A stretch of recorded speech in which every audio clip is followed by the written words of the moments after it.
Check 1 2.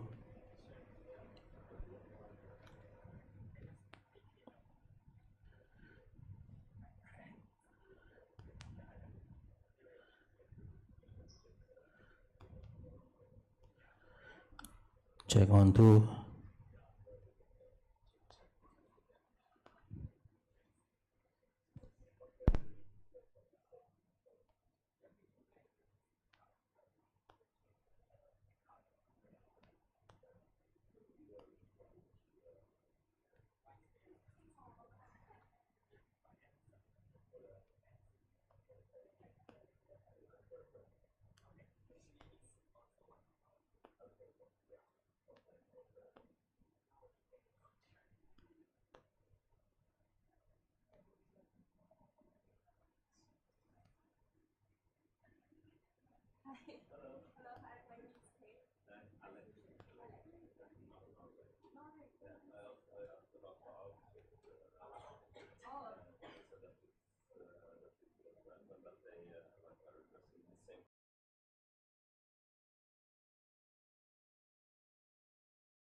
Good afternoon, ladies and gentlemen. We are about to begin our event at any moment. Please be seated and kindly switch your mobile phones to silent mode. Thank you for your cooperation.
Yang Berbahagia, Dato Sri Mustafa Mohamad,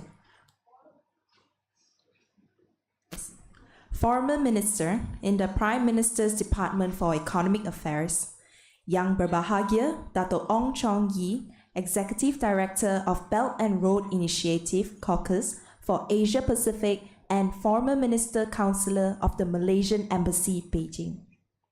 Yang Berbahagia, Distinguished Professor Dato Dr. Rajah Rasiah, Executive Director of the Asia-Europe Institute, Universiti Malaya. Yang Berbahagia, Tan Sri Muhammad Jauhar Hassan, Adjunct Professor, Asia-Europe Institute. Your Excellencies, Ambassadors and High Commissioners, distinguished guests, ladies and gentlemen. Selamat datang and a very warm welcome to the special seminar on China Rising, Contrasting Perspectives from Europe and Asia, a conversation between Martin Jacques, Bunn Nagara, and Roy Anthony Rogers. For your kind information, our seminar is also being broadcasted live on Asia-Europe Institute's official YouTube channel and Astro Awani's official Facebook page. To begin the seminar, we would now like to invite Yang Berbahagia Tan Sri Muhammad Jauhar Hassan, Adjunct Professor, Asia-Europe Institute, to deliver his welcoming remarks.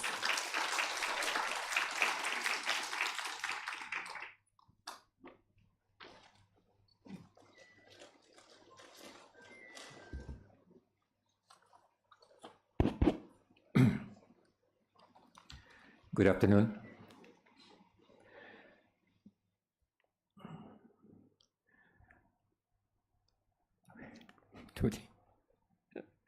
Good afternoon, former Minister, Dato Sri Dr. Mustafa Mohamad, Excellency, Ambassador from Spain, Distinguished Professor Dato Dr. Rajah Rasiah, Executive Director of the Asia-Europe Institute, Dato Ong Chong Yi, Executive Director of the Belt and Road Initiative Caucus for Asia Pacific, ladies and gentlemen. It is my pleasure, on behalf of the Asia-Europe Institute at Universiti Malaya, and later on the Belt and Road Initiative Caucus for Asia Pacific, to welcome you to this forum, which focuses on a defining geopolitical event of our time, the resurgence of China and the consequent erosion of the preeminence of the West. This phenomenon is taking place amidst the wider strategic backdrop of the rise of the global South. A historic power shift of this magnitude requires significant adjustments to the post-war institutions and instruments of global governance to adapt to the needs of a vastly altered landscape. It cannot be done without readiness to change established mindsets and attitudes towards the other, and perhaps a little difficult for incumbent powers to cede and share some space at the table with other deserving stakeholders without undue and severe aggravation of the security situation in our region, the Asia Pacific. Europe and Asia can have differing perspectives on the nature of the challenges and the responses that are entailed due to their varying advantages and interests. This forum addresses this key complexity under the stewardship of the Executive Director of the AEI, Distinguished Professor Dato Dr. Rajah. We would also like to welcome the distinguished panel comprising Martin Jacques, Bunn Nagara, and Roy Anthony Rogers. An especially warm welcome to Martin Jacques, whose seminal and path-breaking book, When China Rules the World, focused attention on the subject in such dramatic fashion. Thank you.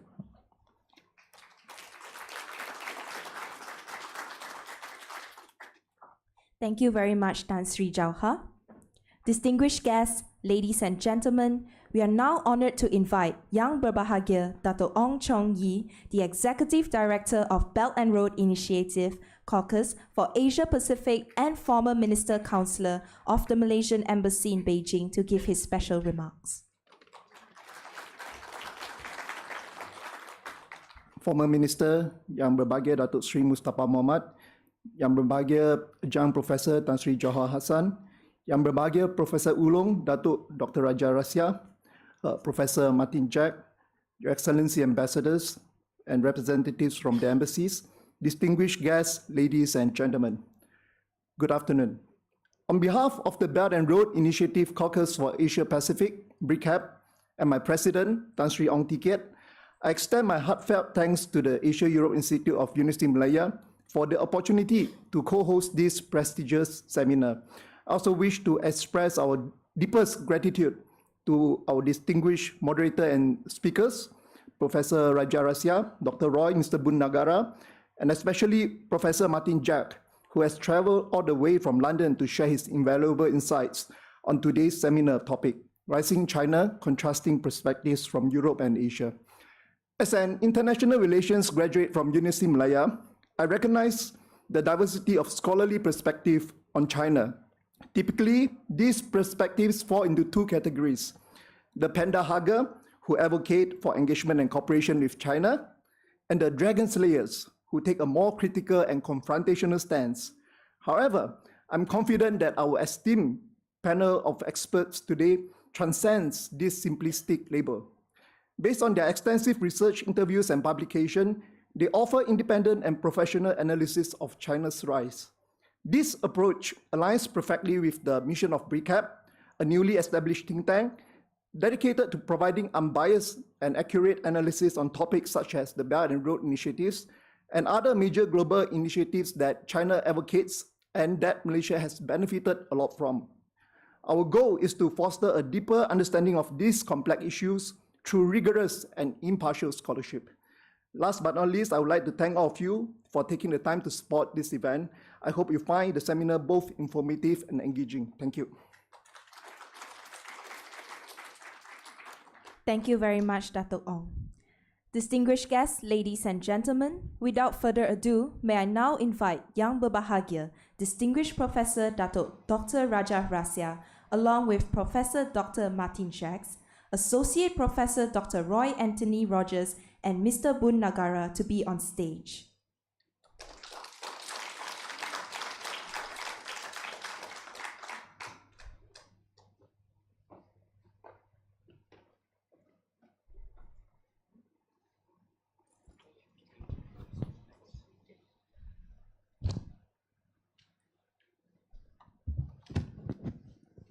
I will now pass the mic to Prof. Rajah to moderate the session. Thank you.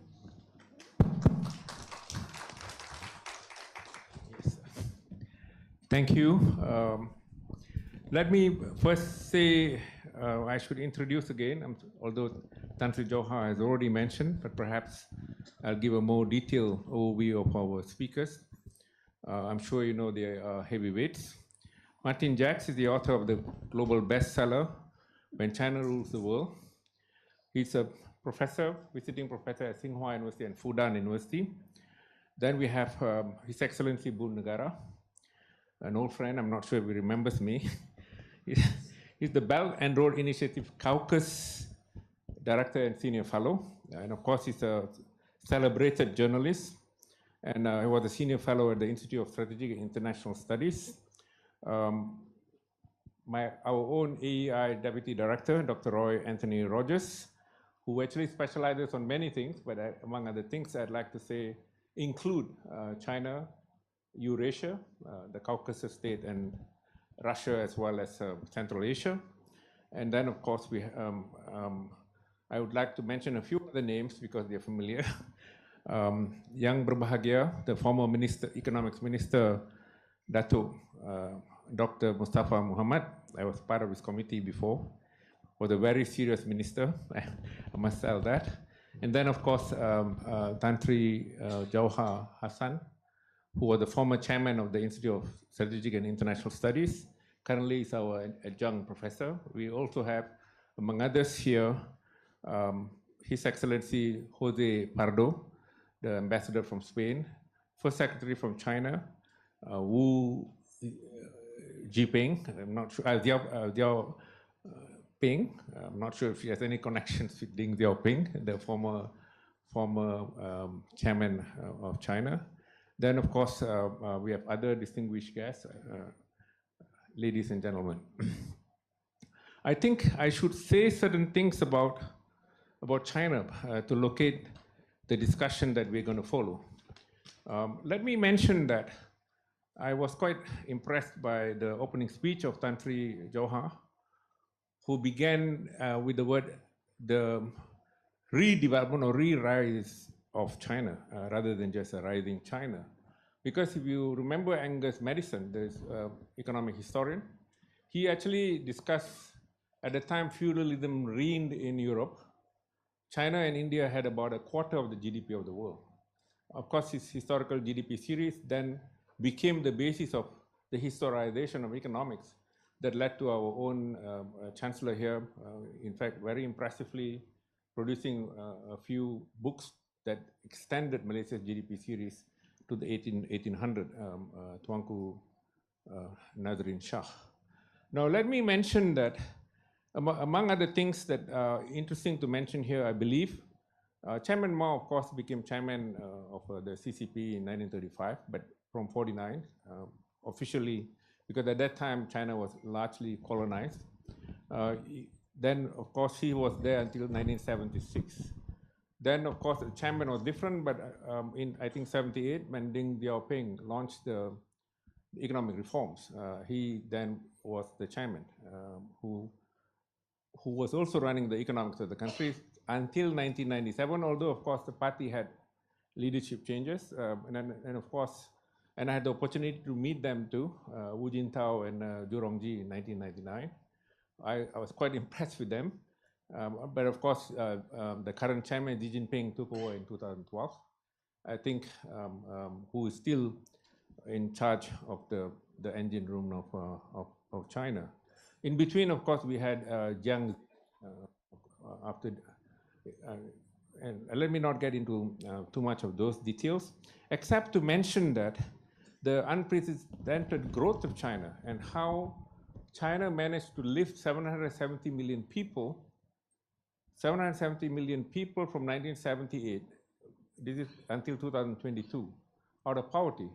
And the measure of poverty used by the World Bank then was $1.94 a day. Unprecedented in terms of how China managed to do that.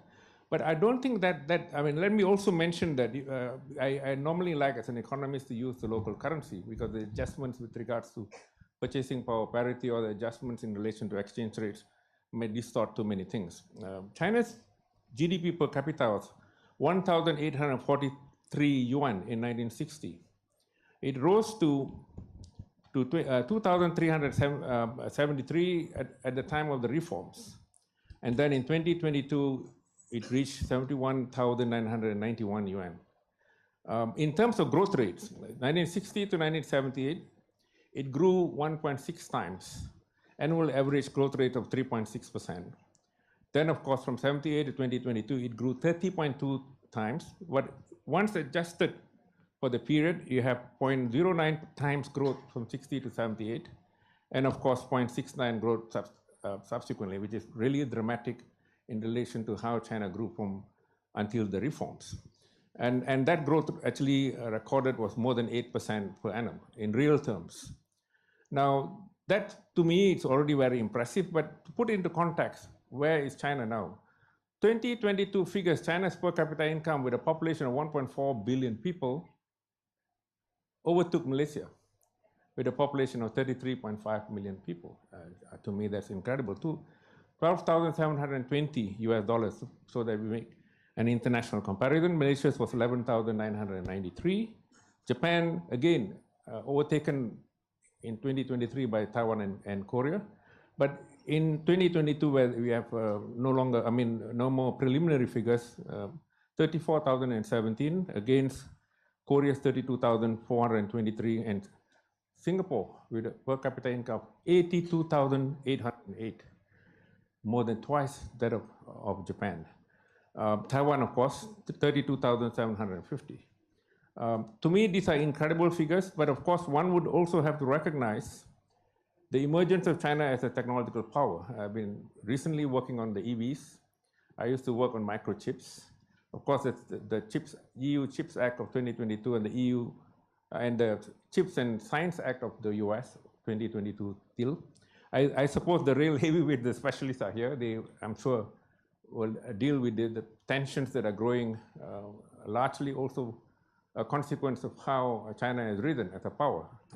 No longer, and of course, unfortunately, some people still say China is exporting because it sells cheap goods. I think they haven't understood that China has emerged. And I believe that sort of discussion will ensue from now from the real experts. Let me pass the cue back to Professor Martin Jacques first.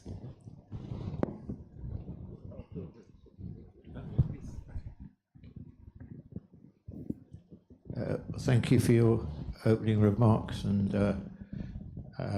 to your excellencies and ladies and gentlemen. It's a great pleasure for me to come to Malaysia. For those who don't know, I'm very attached to it. My wife was Malaysian, and I feel a very strong bond with the country because of her mainly. Well, I'm going to talk about the present, more about the present than history, with obviously some orientation to the future. And we are in pretty difficult waters at the moment, and we're trying to navigate our way through them with a minimum of harm in the process, which isn't going to be very easy, I don't think. So let me start with the election of Trump in 2016, which is already 7.5 years ago. And that marked a huge shift, the beginning of a huge shift by the United States against China. Why? The essential reason, in my view, is that by that time, starting with Trump, but then rapidly becoming bipartisan, the United States viewed China as a threat to its global hegemony, to its position as the #1 power in the world, in lots of different aspects, as we know, economic, political, military, cultural, and so on. Given American history and so on, this was not to be entertained, and was to be, as far as possible, resisted and limited. And so we entered a new phase in global politics, which replaced the previous era in terms of China-American relations, which started really in 1972 with the Nixon-Mao Accord. Now, I just want to make 4 remarks really about what America's resistance to the idea of it sharing or losing its global hegemony, what that actually means. First of all, this is not a passing moment of history. We've already had 7.5 years. If you think about great phases of modern history, I think of the Cold War, which was over 40 years, the Nixon-Mao Accord, which I referred to just then, that was also well over 40 years. So I think that we're in for a pretty long period with this kind of situation. Of course, there'll be many changes, and during the course of it, we've already seen those kind of changes. But I think we have to recognize that this is not some kind of short-term moment. On the contrary, it's going to be protracted. The second point I want to make is that, of course, as soon as America decided that it wanted to resist China's rise, the repercussions of that were not just between the two powers, but were global. Every country was going to be affected. Every country was going to be challenged. Every country was going to have to rethink its position or reinforce its position or so on in its relationship, on the one hand with the US and on the other hand with China. And you can see that process happening in terms of alignments and realignments during this period. Thirdly,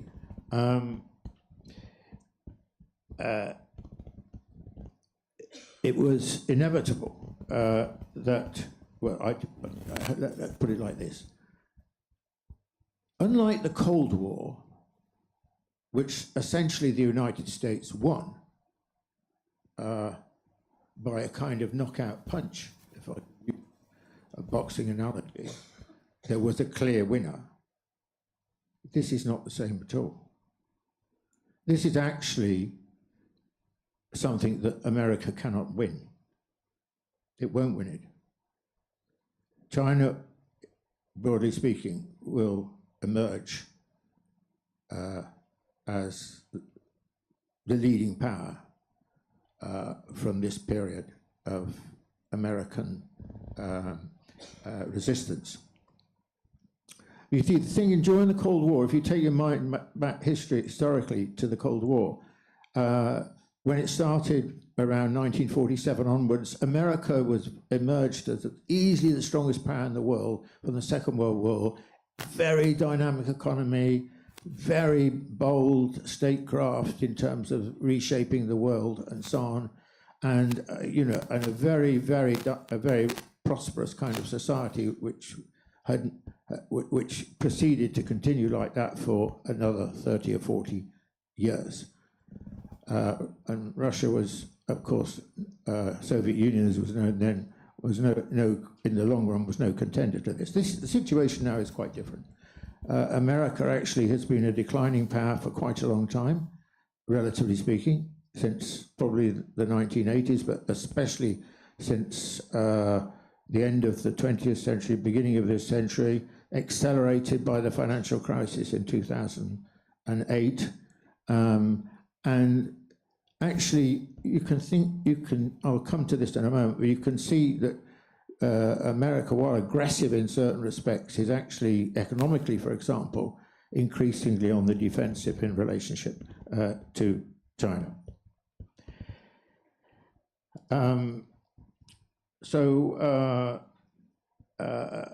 I think that the outcome of this period will be, a decisive shift in power from the United States to China.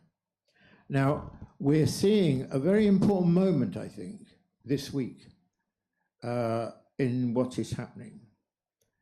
And that has been the decision of the Biden government to impose 100% tariff on electric vehicles in the United States. There are actually barely any Chinese EVs at the moment in the United States. So this is an attempt to prevent something happening. In other words, that Chinese EVs become extremely common on American roads. And this is part of what we are now witnessing in America and will continue to witness until November, which is Biden on the one hand and Trump on the other, outbidding each other to be more anti-China than the other. And so this is Biden's bid. Trump's already said, well, no, I'll raise the tariffs against Chinese EVs to 200%. And I'll increase tariffs on all Chinese products to 60%. And so this kind of tit-for-tat war between the two of them is actually raising, the pressure to increase and strengthen the restrictions on China. And of course, this announcement was not just about EVs. They've also doing the same, the Biden administration is also doing the same to batteries, which of course are crucial to EVs and lots of other things as well. Semiconductors, solar equipment, and so on. Now, what does this represent? I think this represents a critical moment. This is the end of America's romance with free trade. America is turning protectionist. America's no longer going to be open in the same way that it's been in the past. It would be more appropriate now to refer increasingly to America as Fortress America. So we're not used to this. We haven't seen this really throughout the period since the Second World War. It's been overwhelmingly a steady process with some aberrations towards freer trades with less restrictions. And I think that what one can see in this American attitude is essentially a defensive posture. I mean, green technology is going to be the critical industrial sector and the critical economic factor in the development of economies. You know, we're moving into, as we know, the decarbonisation phase. This is now on the lips of every country in the world in some degree or another. And so one's capacity to make green products, green technological products, be it electric vehicles or solar panels or wind turbines and so on, is critical to the process of decarbonisation. And basically what Americans are saying is, we can't compete with you. We'll put up we don't want your products, and we'll put up the barriers. What happens when you put up the barriers? You become increasingly uncompetitive in the world because your own domestic market is increasingly unable to innovate in the way that it had previously.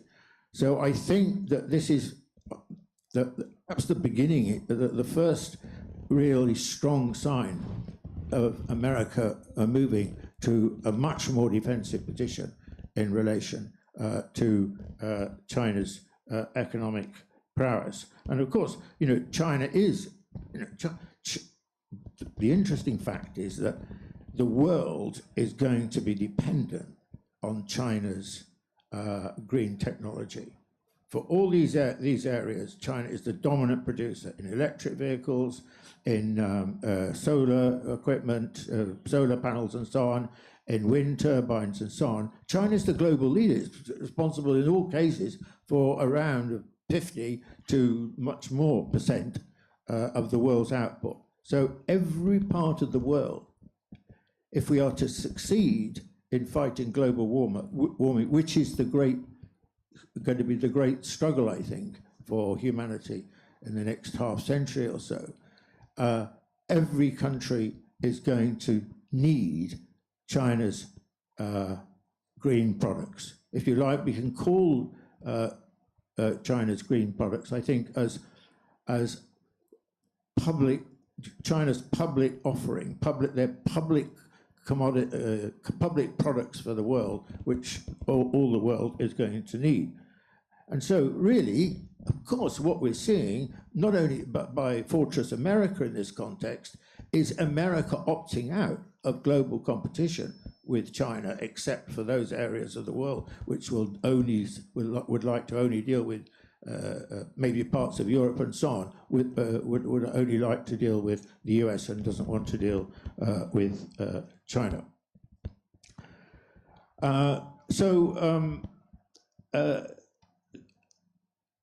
That's enough about America. Let me talk a bit about Europe and how Europe is likely to play this.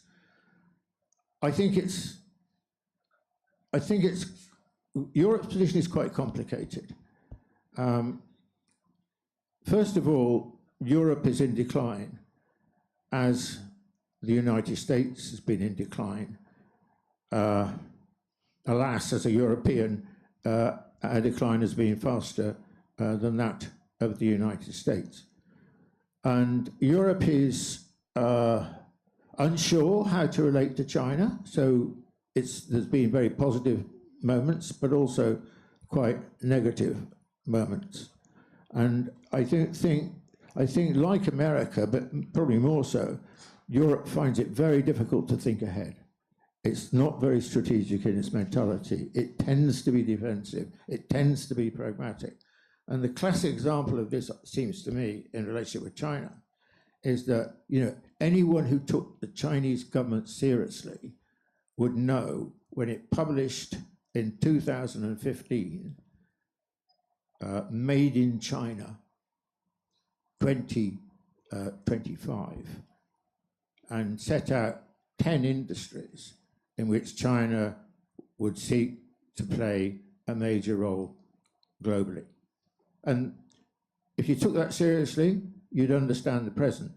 If you never bothered taking it seriously, you'd be bewildered and on the defensive. And I'm afraid the Europeans are in that position because historically, really, Europe's been, above all Germany, has been, with Japan, the leader in cars, but they've been so slow to move on this because they didn't take it seriously and they didn't think strategically.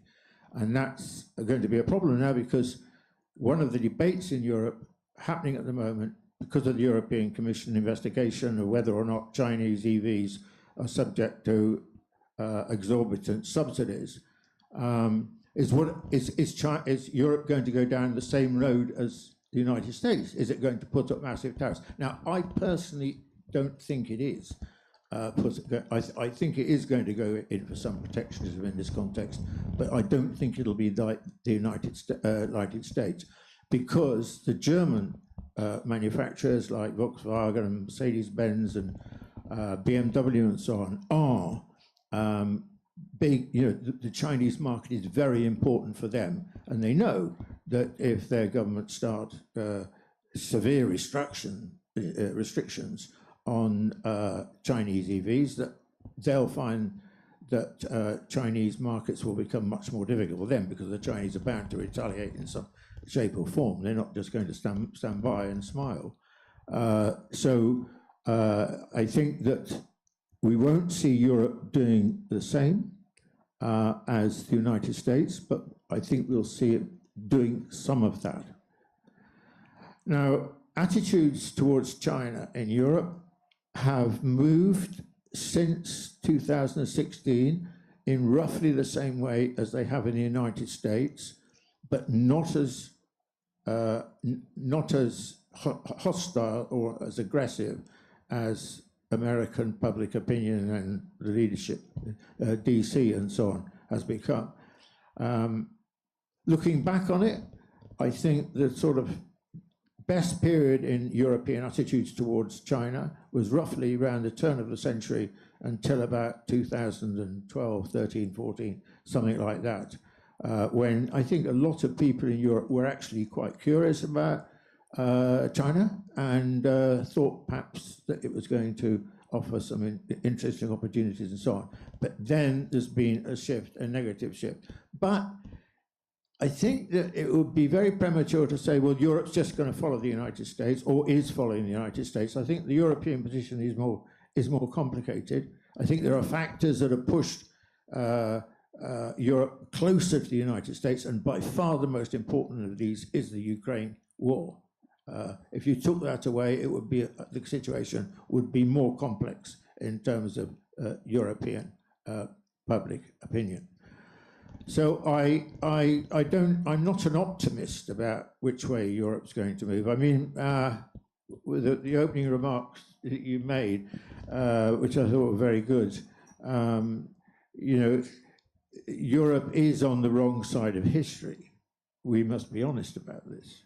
And so, you know, and the relationship with the United States goes back a long time. So Europe, there are forces in Europe which pushes it closer to America, and there are other forces that are pulling it away.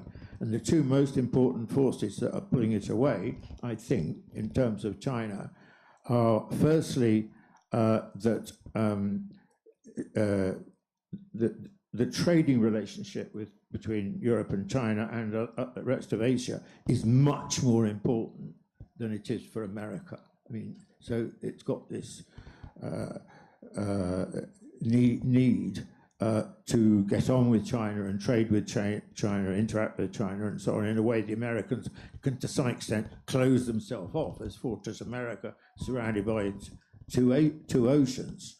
Europe's not in a position to do that. And secondly, you can see already, mainly because of Belt and Road, that you've got the development of a very dynamic Eurasian economic landmass, and Europe would be crazy to cut itself off from those possibilities. Now, that's all speaking very long term, but that's how I see Europe standing in relationship to China. My final remark, because I'm sure I've gone on too long, is so what's China's attitude towards Europe? And I thought the choice of the capitals that President Xi Jinping chose for his visit to Europe, the first one really serious visit like that since the pandemic, I suppose, I think. He chose Paris, the French, he chose Belgrade, Serbia, and he chose Budapest, Hungary. And what that suggested to me was that the Chinese thinking is not too optimistic about Europe, that Europe is going to be problematic. It's got these forces I've been trying to describe, which are sort of holding things back or looking strongly towards America, or whatever they are. It's a whole, blending of them, and therefore, and he resisted very strongly Macron's pleading, saying, well, we need some restrictions on Chinese EVs coming to Europe, and she, in my view, rightly resisted that strongly. So, but then going to Serbia was a celebration of an important historical relationship and contemporary relationship and so on. And Serbia is not in NATO, Serbia is not in the European Union. So that is another aspect of what Europe is. But the most telling thing probably was the visit to Hungary and the relationship with Hungary, because Hungary is becoming, clearly, it looks to me, as a bridgehead for Chinese industry within the European Union. It could have been Germany, it could have been France, but I don't think the Chinese, when it's come to that kind of investment, they don't feel totally at home with the situation in Germany or in France. Would have been different a bit earlier. I mean, when Angela Merkel was German Chancellor, the relationship between China and Germany for its time was quite extraordinary. It was very friendly indeed. And Merkel saw the relationship in strategic terms. So that's how I'd sum it up, the present situation, and I better shut up. Thank you very much. Thank you, Professor Martin Jacques. In the interest of time, because I'm told Professor Martin Jacques is to catch a flight after this, so we will surely stop at 4:30. So let me just make 2 points from the incisive presentation that I heard, or we all heard. The first one, unlike the case with the rivalry between the Cold War, between the Soviet Union then and the US, you can get this from Michael Ellman and Alexander Kantarovich, the disintegration of the Soviet economic system. I happened to listen that time to presentation of Michael Ellman in 91, but the more serious book, unlike the earlier one in 98, you can read it from the book itself, which will tell you, among other things, that indeed, I take the same point as Professor Martin Jacques, that the Soviet Union then, from 1991, it's Russia, because the Warsaw Pact ended then. Gorbachev stuck to his words. The second point is China not only did not take that sort of a position, but also the emergence of technology. He talked about about the Chips and Science Act of Biden that Biden announced, right, 2022, or the EU's Chips Act of 2022. By then, the end of 2022, China had removed all the subsidies by the end of it on EVs. But because the US and the European Union had reintroduced subsidies on a massive scale, then you see the return of it. So let's see how this tension ends. Let me now pass the cue to His Excellency Bunn Nagara, our celebrated journalist. Thank you, Prof. Excellencies, Sri Dato. Let me just begin by looking at the situation relating to Asia. The theme for today being, concerning Asia and Europe. The Asias, basically West Asia, Central Asia, South Asia, and East Asia. East Asia comprising Northeast Asia and Southeast Asia, of course. Although in the literature, we often find that East Asia is taken as being synonymous with Northeast Asia, and Southeast Asia and ASEAN seem to be forgotten. This is a problem. So in terms of our theme today, basically we're talking about East Asia, Northeast and Southeast.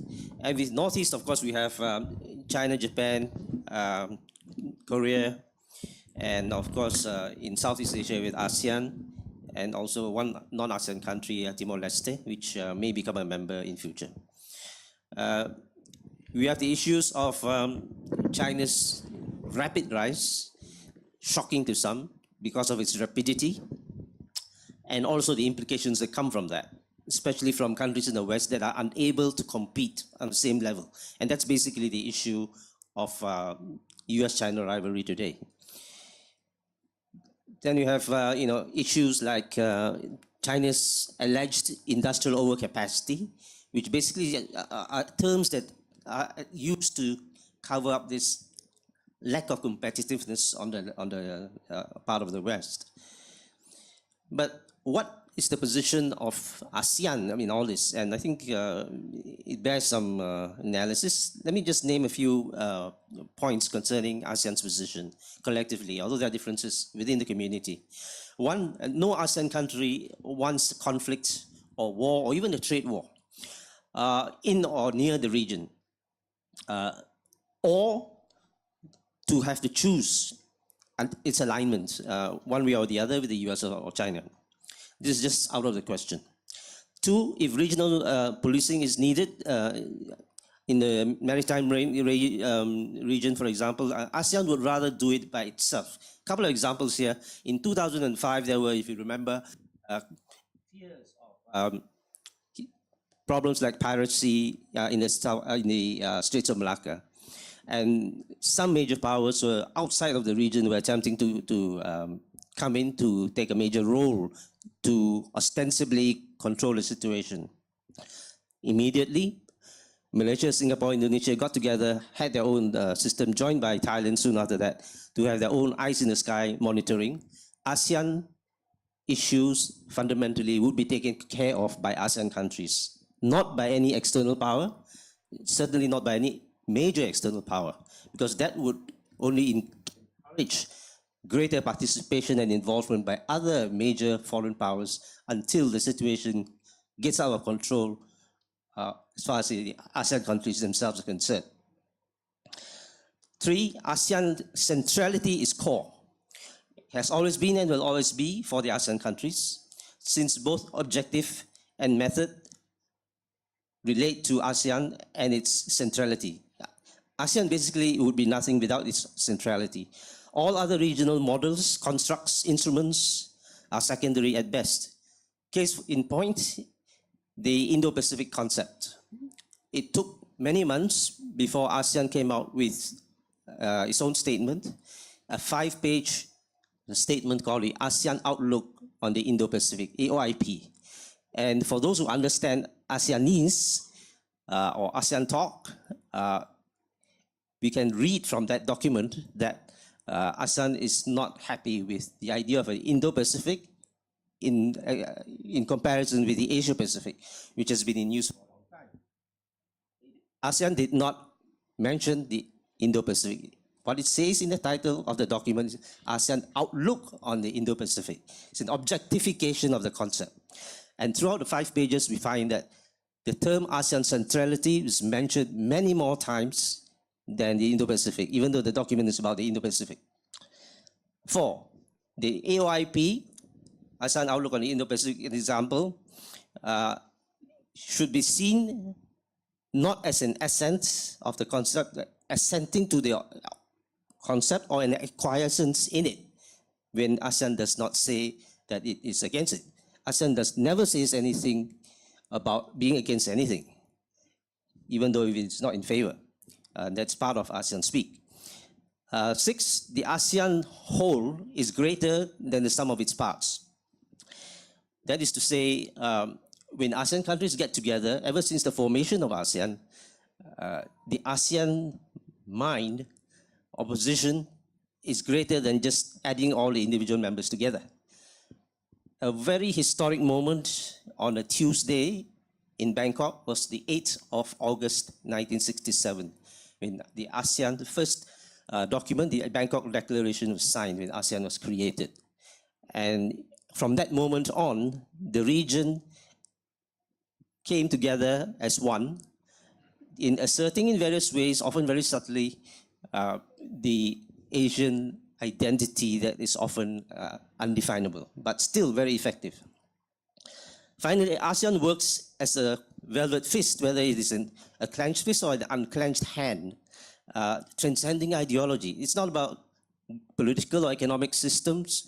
It's not about intervening between members, but about working together within the ASEAN community, within Southeast Asia, but also projecting outwards beyond Southeast Asia. That's why we have today the ASEAN Regional Forum, East Asia Summit, and so on. There are products of ASEAN, but led by ASEAN and following the ASEAN formula as far as possible.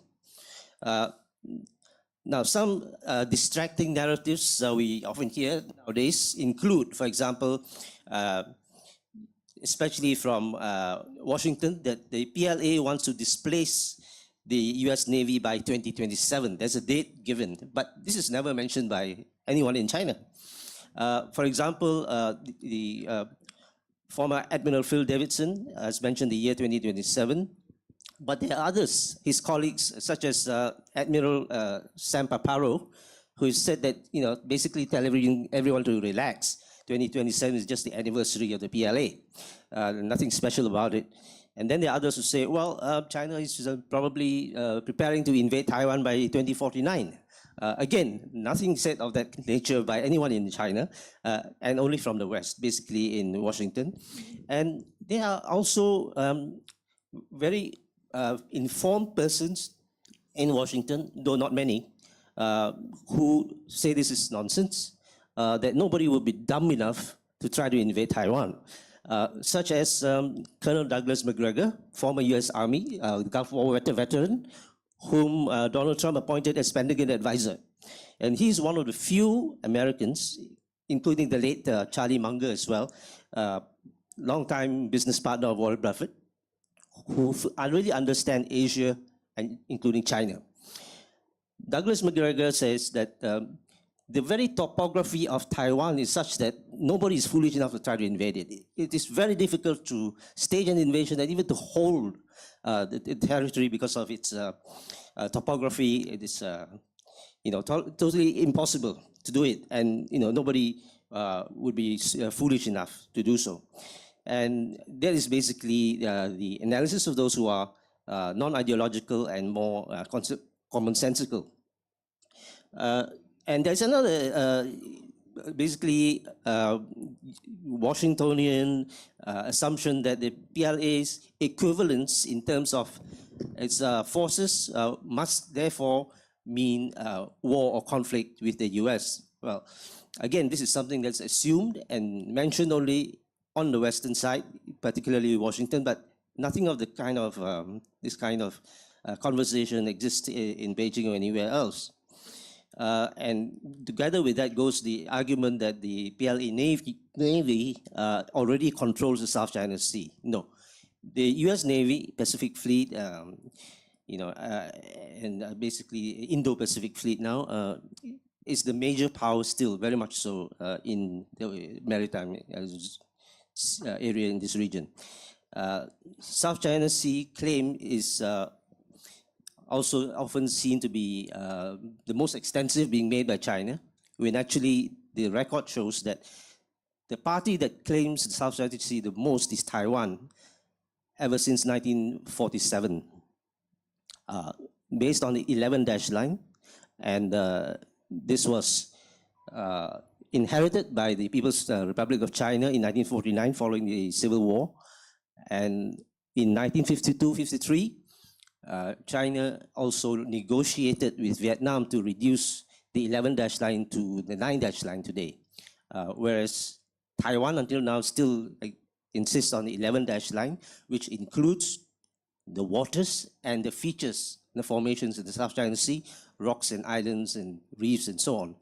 As well, this is a position of most of the other claimants in terms of the waters, the international waters, and the physical features.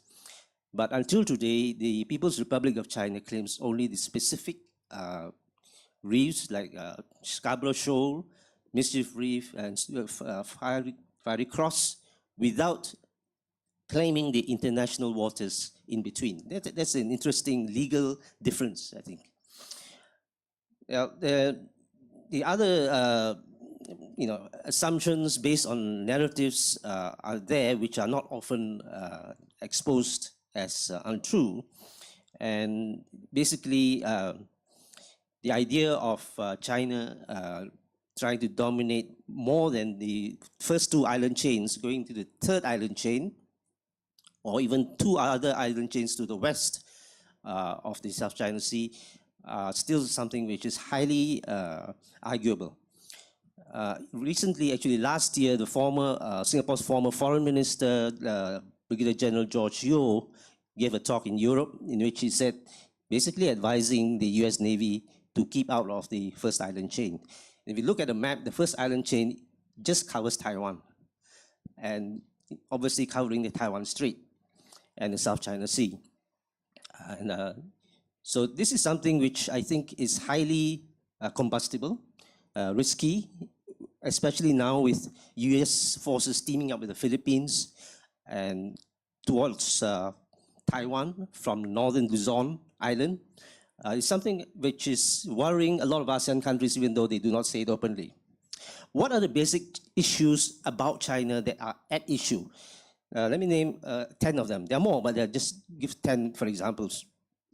Number one is about the economy, public-private partnership in production, purchasing power parity as well, the two sets of 3 Ps. This concerns allegations of excessive government subsidy in Chinese production and so on, but it's basically the way East Asian countries develop. Close connections between government and industry, going beyond industrial policy or what is industrial policy in Washington. And this is something that the US, based very much on the free market system, finds it very hard to accept. Europeans, however, can accept that more because they have been used much more to the welfare state, the role of the state in industry and so on, much more than the Americans. Economy two, the Chinese middle class. Now, the size of the population is not necessarily an advantage because a lot of them, of the people, can be poor, so they can be a burden on the state. But what matters is the size of the middle class within the population. And China by far has the biggest middle class in the world. By a few years ago, until the late last year, COVID wiped out 10 million members of the middle class in China. But it affected other countries even worse. It wiped out 32 million members of the middle class in India. But since the beginning of this year, China regained the position of having more than 50% of its population in the middle class. The economy is bouncing back, but not as quickly as was hoped. And the 50% figure is very important politically and psychologically for China because the US also has 50% of its population in the middle class. And that's been going on for more than a decade now. The high point of the US middle class came in 1971 when it had 61% middle class. Since then, it has stagnated at about 50%. But because the US population is about 1/4 or slightly less than China's, the US middle class is about 1/4 or slightly less than China's. And this is where China remains significant. One of the reasons being that it has a huge middle class, the world's biggest by far, and therefore that means it has the world's biggest markets in many industries. Economy 3 on China, the capacity to scale up production volume and quality in a very short order. And this is one of the strengths of China, which have not been addressed by Western rivals. And at the most, it has come to be expressed as China's overcapacity.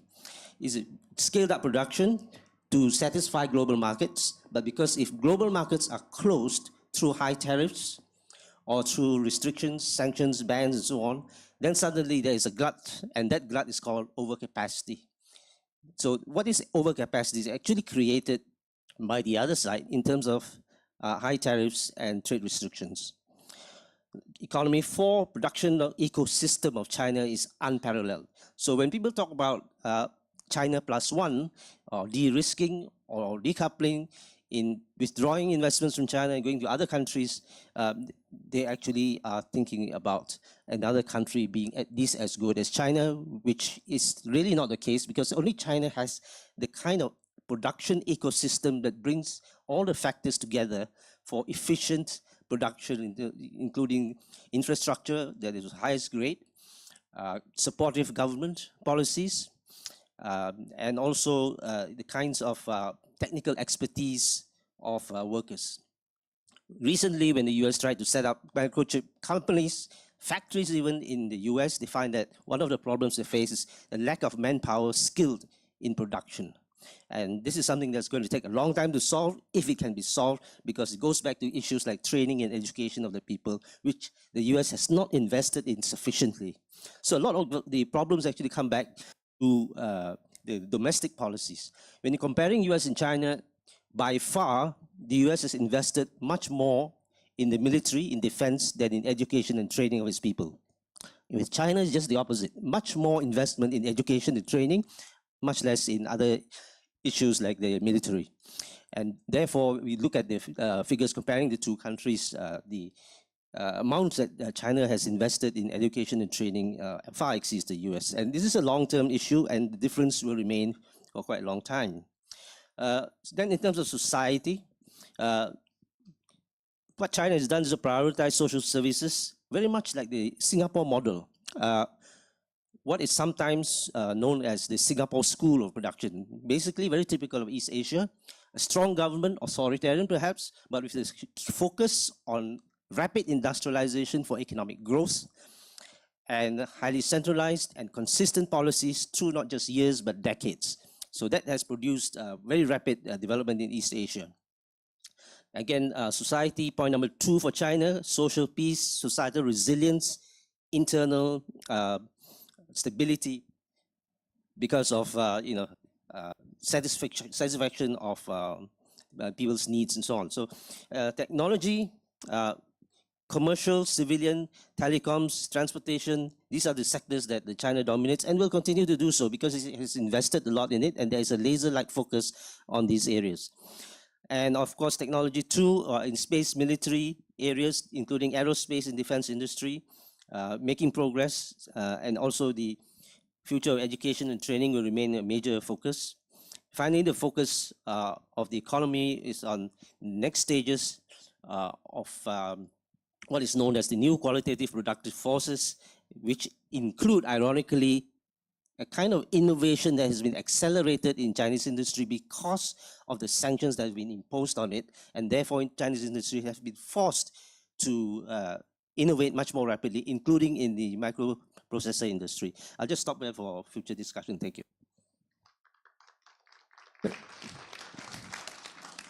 Thank you, Excellency Bunn Nagara. I'm sorry, I'm sure you agree with me, it's such an exciting conversation going on. We should have started perhaps at 2 p.m. I'm really sorry I was told that we have to stop by 4:30. I just would like to clarify a few things before passing the cue to Dr. Roy. Industrial policy was mentioned just now. The UNIDO defines it as one where there's intervention, and it can be any sector. It doesn't have to be confined to manufacturing. So we have both passive and active industrial policy. Singapore is an example of an active industrial policy nation with a leveraging strategy compared to, say, Taiwan and Korea. That's how one would see it as. If you just promote an export processing zone, you intervene to give incentives and so on, that's passive industrial policy. And that's been around across the world. The second point I thought I at least should mention two things. His Excellency Bunn Nagara mentioned about, although he mentioned many things that were very interesting, one of them was the centrality of ASEAN. And I'd like to go back to our own Prime Minister, then Zokfan, zone of peace, friendship, and neutrality. It's significant in relation to all these challenges that are around, except that Myanmar has become a problem now. Let me pass the cue to Dr. Roy. Please, we don't have much time. Yeah. Thank you so much, Prof. Rajah. Very good evening to everyone who are here. Thank you. Being the third or last speaker, the advantage is most of the points have been spoken, so your job is easier. And the disadvantage, within a short time, you have to perform a miracle to present your points. It's like walking on water. I hope I can. So I'll try my best within the shortest period of time.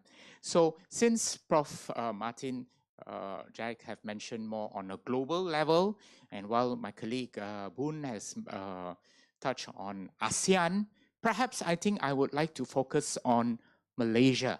But by no means I would want to claim that I speak on behalf of the government of Malaysia. This is solely my own personal, some thoughts on it. So I don't claim to speak on behalf of the Foreign Ministry.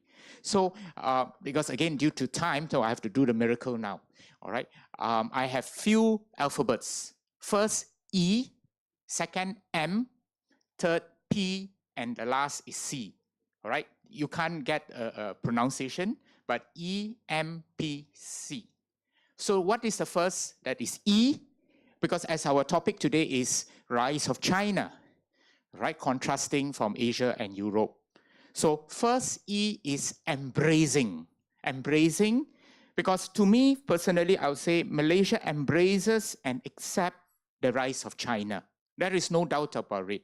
Malaysia embraces and accepts the rise of China, primarily because Malaysia being a trading nation, which welcomes everyone who brings economic advantage to Malaysia, be it in the form of investment, trade, provide job opportunities, transfer of technology.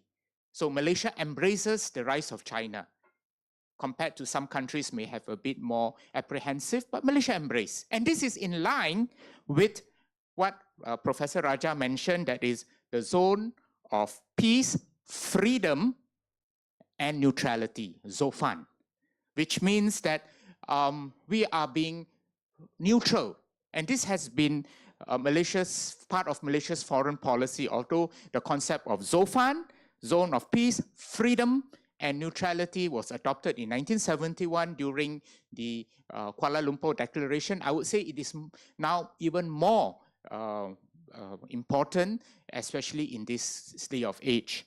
And in 1974, in fact, Malaysia was among the first among Southeast Asian countries to establish diplomatic relations with China. And this year marks the 50th anniversary of the two countries, diplomatic relations between the two countries.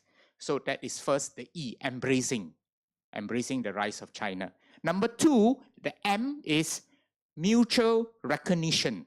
Mutual recognition, where both Malaysia and China's relations is anchored on a mutual recognition as sovereign states in accordance to international law. And this is within the concept of, if you look at even in the Malay concept of hormat and sanjung. For our international guests, hormat, more of respect or respect, and sanjung, both ways. And this is clearly defined or clearly observed in the Malaysia, in the early history of this country, where relations among the various sultanates are based on this hormat, respect, and also sanjung. And between the two countries of Malaysia and China, China as well as Malaysia both mutually respect and recognize each other. Or in Chinese, there's this saying, Sik Ying Hong, Zhong Ying Hong.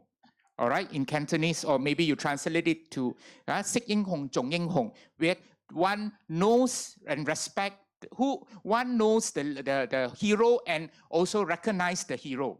And I think Kuala Lumpur-Beijing relations is very much based on that, of this mutual recognition.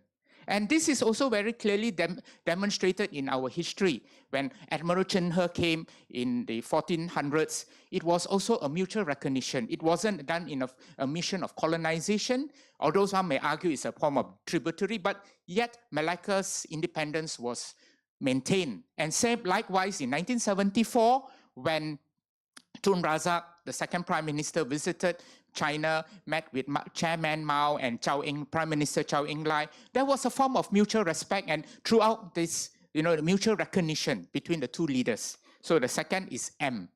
Third, P, pragmatic. Pragmatic or pragmatism, which Malaysia embraces China rise as a result of pragmatism or practical reasons.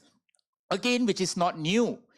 During the early, if you look at from the Sejarah Melayu or the Malay annals, you're right, the Sultanate of Malacca recognizes the Ming dynasty for pragmatic reasons, for some form of protection as well as economic relations. And today is more of economic. In the past was more of the Ming recognition, tributary, but today is more of economic reasons. As I said, befriending with the rising power rather than counterbalance the rising power. And this is, if you read the Sejarah Melayu or the Malay annals, very common theme, how the sultanates in the past recognize the Dutch as well as the British. Something different. And last is the alphabet C, being cautious. All right, as much as we embrace, we have mutual recognition, we have pragmatism. The last is the C is being cautious. As we know that, as was mentioned by Professor Martin and even Bunn about the US-China rivalry, and Malaysia being, you can say, a middle power or a small state, we do not want to be sucked into this major power rivalry. There's an old saying, when the two elephants fight, right, the middle will be, and Malaysia, I would say in a metaphor way, is what I personally call it, the mouse deer diplomacy. Sang kancil, the kancil, small but wise in the jungle, being able to survive, in the midst of the tiger, the elephant, or the lion.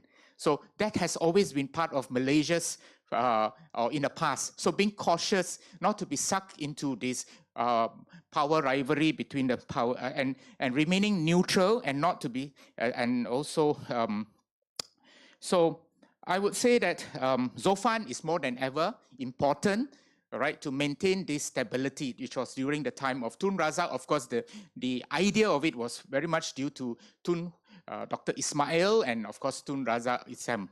So in order to kind of summarize, I hope I don't take much more time. So again, E, embracing the rise of China rather than to counter it. M, mutual recognition or saling hormat menghormati or saling sanjung mensanjungi between China and Malaysia and China. I believe China needs Malaysia as well as Malaysia needs China. Always we say Malaysia needs China, but I also sincerely believe China needs Malaysia because of its proximity, being between South China Sea and Straits of Malacca in the BRI, and being pragmatic, befriending, and being cautious to remain neutral, to hedge, not solely because of fear, but embracing the major powers, China and US, and not choosing either one over the other. And the last note, I'll be very fast, as we celebrate this year 50th anniversary, and coincidentally, we are in the month of May, Within a few weeks, 30th of May will mark the historical day of the two countries established diplomatic relations. And as you know, we celebrate 50th anniversary is always associated with gold. Silver is 25th, gold is 50th anniversary. Again, being a person of being half parentage of Chinese, this saying comes in my mind. You know, the saying of 真金不怕紅爐火. All right, 真金不怕紅爐火. The genuine gold is not afraid of the burning fire. In actual fact means real genuine friends is not bothered or not being disturbed by whatever comes. And this clearly explains Kuala Lumpur-Beijing relations. We have our ups and downs, to be very frank. We have our ups and downs. South China Sea was one of them. When MH370 went missing, there was down period. And earlier during the Cold War, the MCP and the CCP, these are those down issues. But despite ups and downs, we remain as very good friends. I hope I performed the miracle as fast as I can. Thank you. Thank you, Dr. Roy, my colleague. Just to make a point in relation to what he presented just now, having led the foreign policy report, at least the last one, when Tan Sri Hamid Alba was the foreign minister, I think the position is the same. Malaysia, the middle power, taking a normative hybrid middle power role. I think that has remained. It continues with the zone of peace, freedom, and neutrality that Tun Razak officially began with. Among the things he did to walk the talk, he was the first from the free world to visit China. He was the first. And the second one is that Malaysia was among the few countries that condemned apartheid officially with regard to South Africa in the 60s. So this is a clear case of a role that defines the belief they have. And rather, all the time, in my understanding of his work, is to see that ASEAN acts as a team, not Malaysia individually. Except that now, as I mentioned, Myanmar is a problem. Before I open the floor, I just wanted to make a point which was started by Professor Martin Jacques, that the knock-on effect of what happens with 100% tariff, not just on EVs, he mentioned the inputs like the chips, the batteries, and everything else. It will have a knock-on effect, something Obama attempted to do by excluding China in his free trade regional arrangement, that Trump exacerbated by actually imposing tariffs on other countries. And now we have a further increase in it, and you probably will have quotas too. The knock-on effect on the supply chains, it will mean that sales in the US will be more expensive. He actually highlighted that, Professor Martin Jacques, the impact of it. I'm not sure whether the US even thought about it, probably the end of the free trade, but the Americans developed themselves without free trade first, as you could see from the kicking away the ladder. Let's open the discussion to the floor. Please, we have very little time. We will stop by 4:30. I told in no uncertain terms I must do that. 2 immediate, 3. I think that's all because we have very incisive speakers. I'm sure they'll take some time. We start with this guy, and that guy, the third one. Ayo, the third one is speaking first. Okay. The mic.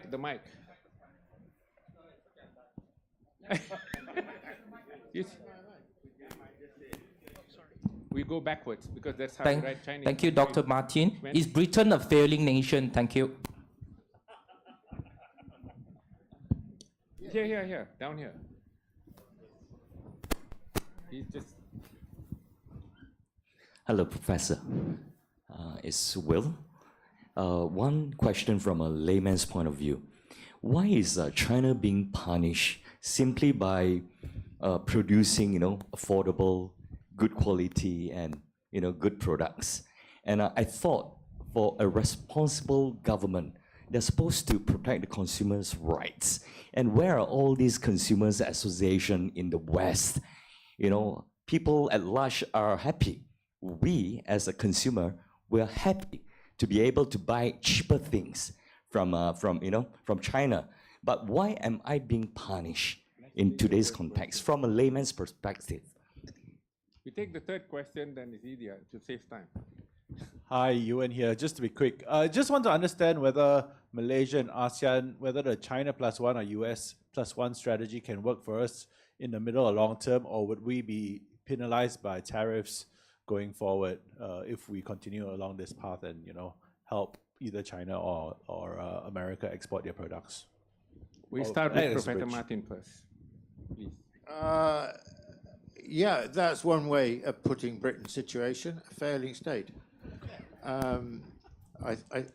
Actually, it's no joke if you're living there. Basically, Britain's been in decline since around 1900 as a relative power, because then it was the leading power in the world. And it held that position until basically 1931. And then it was shared in a competitive situation with the United States and so on. But by the end of the Second World War, Britain decided that it could no longer compete with the United States. I mean, there was plenty of arguments between the two countries in Bretton Woods. But ever since the Second World War, Britain's really been a vassal state of the United States. I mean, British foreign policy, to be quite frank, is basically determined in Washington, D.C., not in London. And meanwhile, we've grown, relatively speaking, weaker and weaker as a country. And we've been unable to find a way of renewing the country. And that has been a singular characteristic of Britain since 1945. The only really serious attempt at it, which on its own is inadequate, was being in Europe.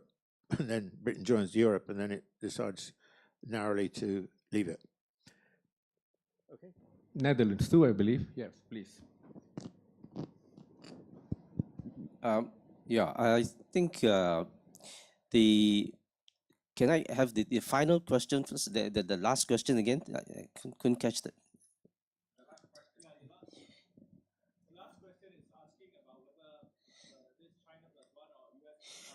Yeah. Okay. I think it will affect countries like Malaysia or ASEAN countries minimally. There are pros and cons. Because of trade diversion, we are getting some of the companies coming to Malaysia, without being branded as from China.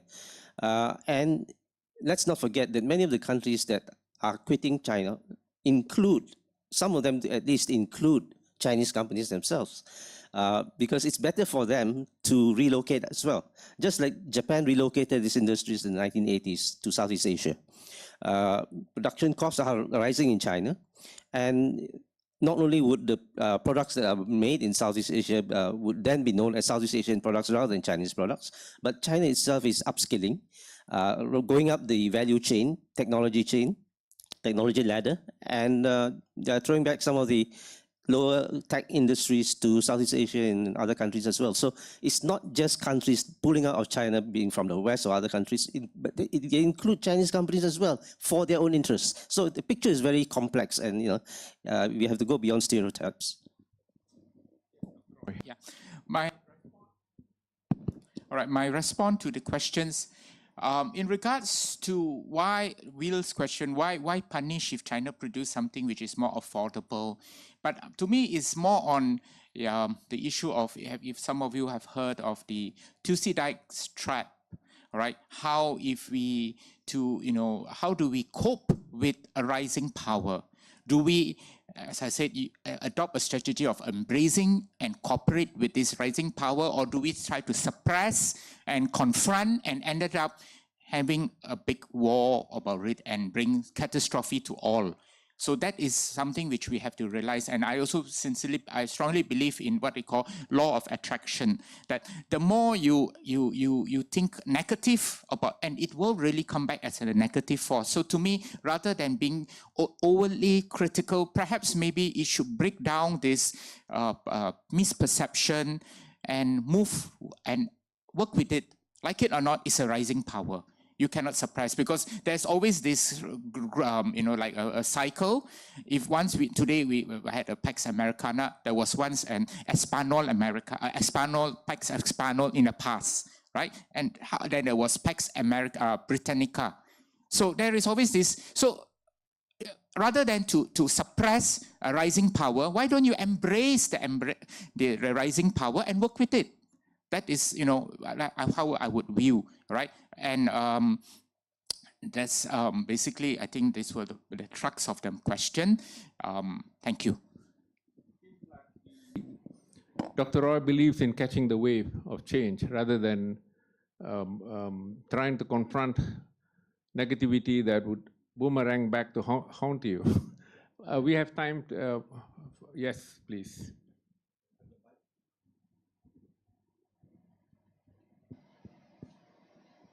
And then, of course, I think we let him ask first. He actually put up his hand earlier.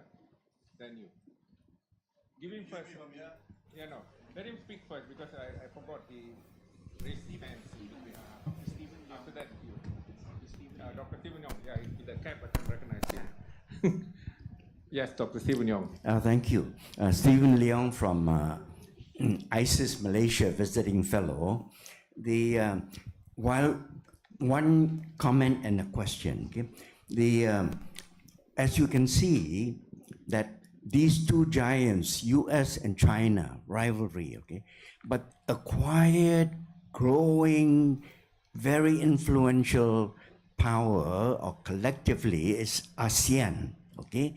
And I support fully my colleague Bunn Nagara's statements on this. Zopfan has been mentioned, and also in terms of relationship, ASEAN has represented itself as a dialogue hub, bringing everyone together to avoid conflict.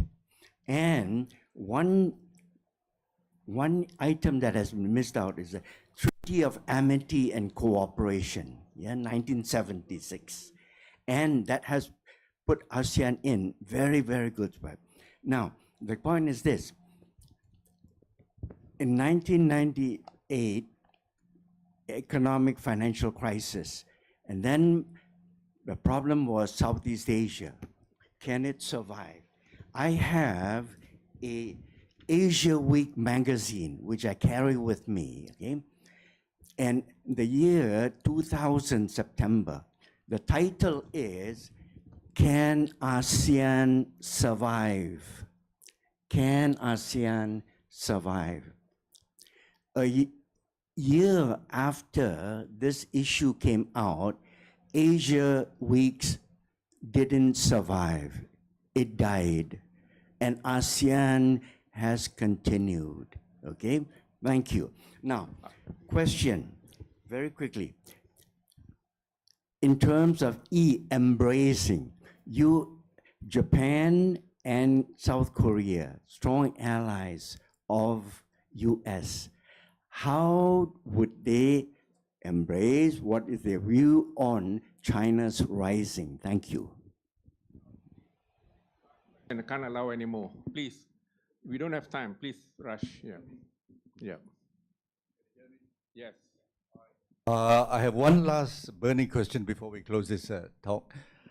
I see an analogy between Great Wall of China and Fortress America, as mentioned by Martin Jacques. Great Wall of China is essentially a defensive wall against attacking forces from outside. Fortress America sounds to me very, very aggressive. Culturally, the East is more tolerant, accepting, and the West is more, I would say, do as I do, aggressive stance.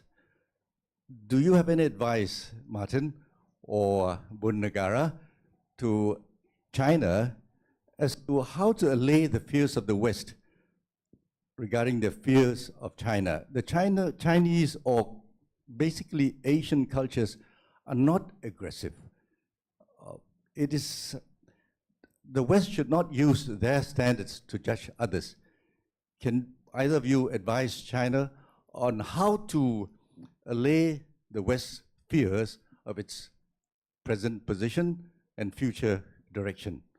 Maybe we can take a lead from India. India is not feared, I thought your even point was though, obvious. yeah, There's even only 4 though, minutes, sir, please. okay, yeah, that's it. That's the question. Okay, thank you. Please, Professor Martin first, then. Well, You can use this, please. I basically agree that there are two very different cultures. I mean, there's lots of cultures within each, of course, but they are very different. And I agree with the way that you broadly present each of them. And one of the reasons why I think this situation is quite new is that China and the US are very notable examples of these different cultures. In the Chinese case, by far the most important, of course. And I think that it's going to take, I mean, basically, I don't think Westerners really understand China.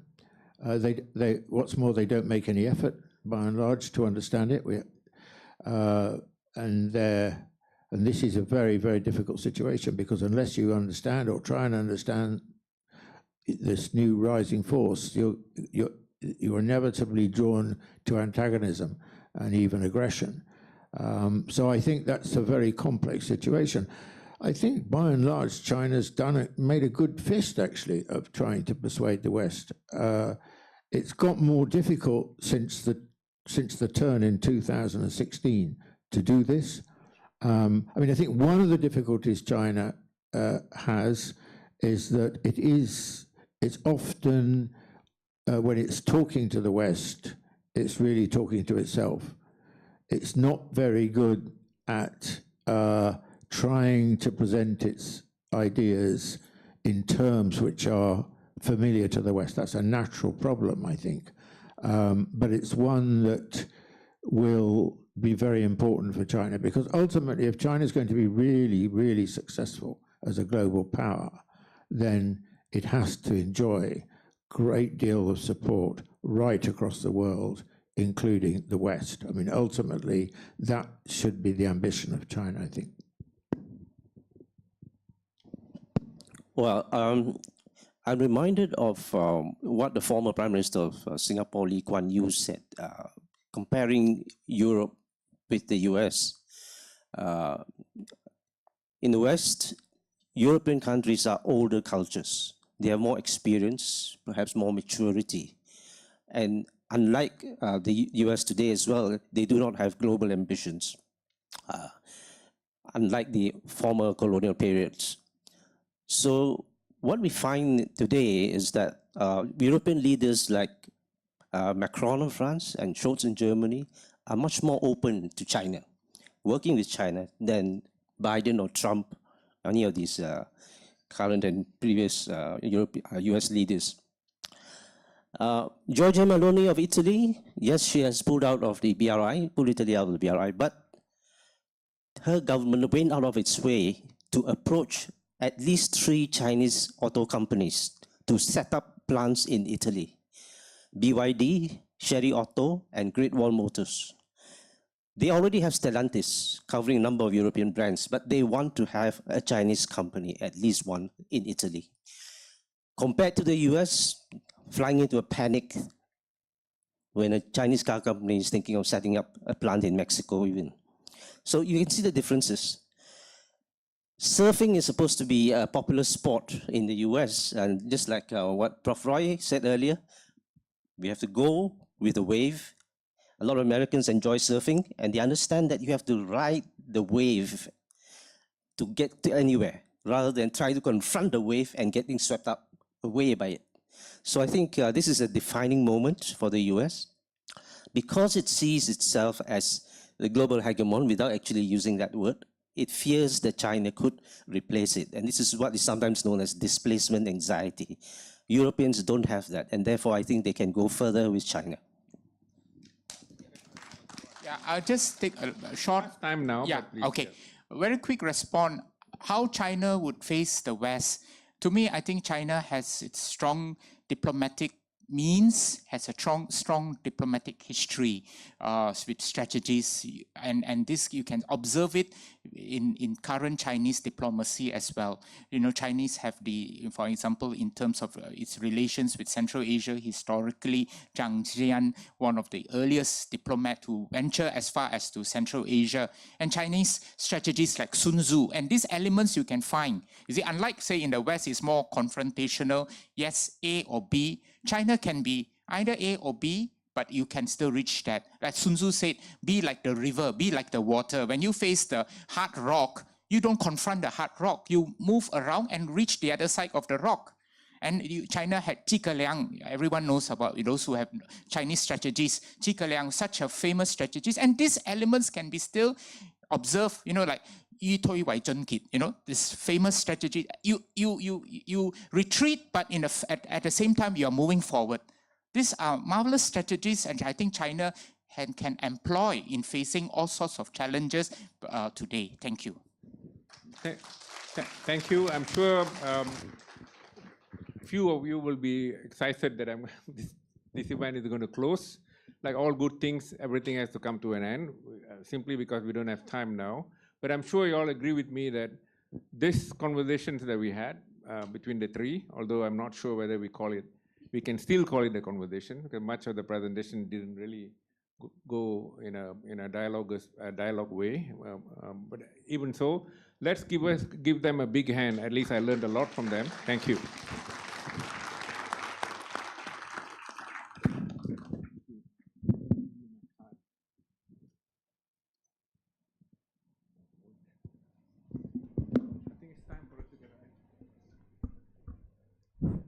Thank you very much, Prof. Rajah, Professor Martin, Dr. Roy, and Mr. Bunn for the insightful seminar today.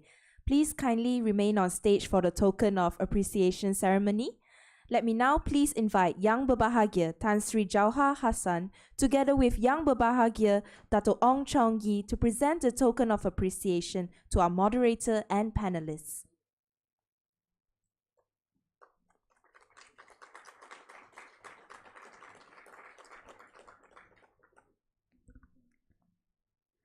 Firstly, to distinguished Professor Dato Dr. Rajah Rasiah.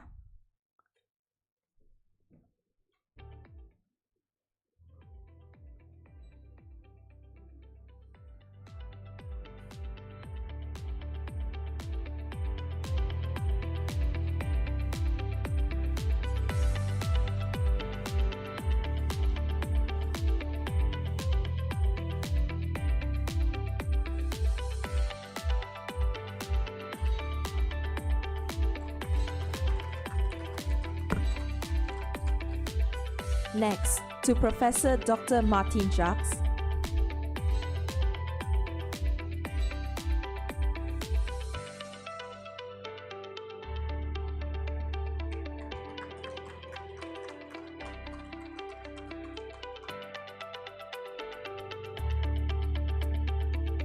Then to Associate Professor Dr. Roy Anthony Rogers.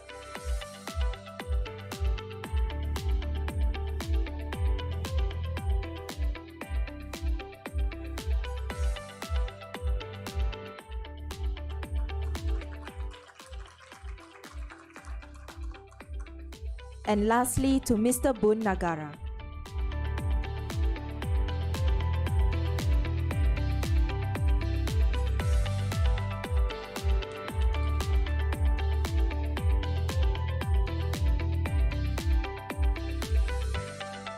Thank you very much, Tan Sri Jauhar Hassan and Dato Ong Chong Yi. Distinguished guests, ladies and gentlemen, now we would like to invite our respective VIPs to please stand together with the audience for a group photo. Dear audience, we invite you to please stand for this photo session.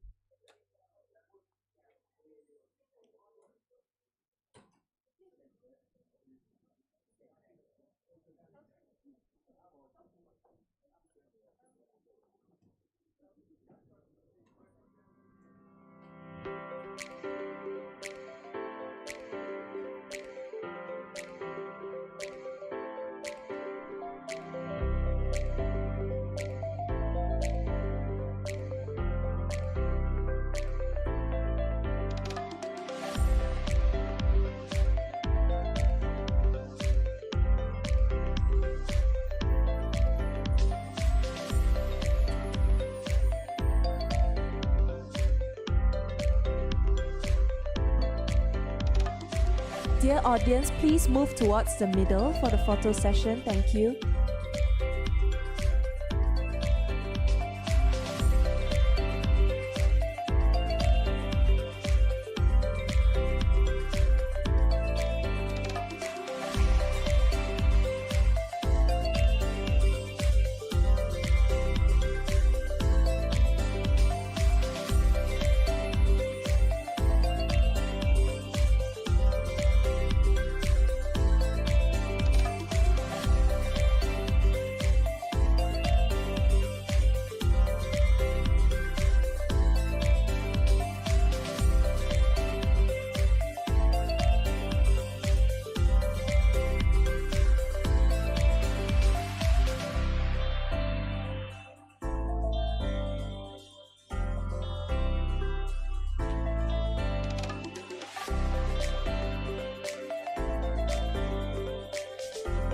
Distinguished guests, ladies and gentlemen, on behalf of the organizer, I would like to express our utmost appreciation for your kind participation and support in today's seminar.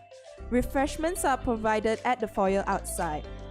For more updates on our future events, kindly visit our official website www.aei.um.edu.my.